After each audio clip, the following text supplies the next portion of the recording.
Da li ćemo ostati bez posla zbog AI-a?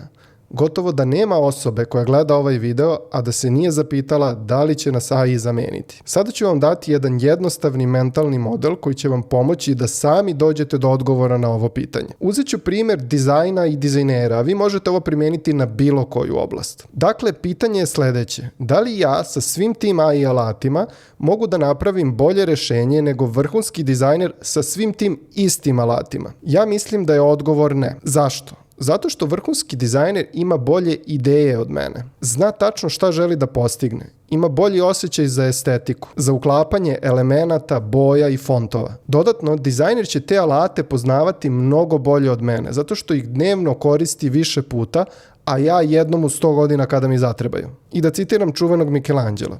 David je oduvek bio u tom kamenu. Ja sam samo uklonio višak. Pa ja nikad neću moći da uklonim višak kao što to može vrhunski dizajner. Jer nije samo do alata.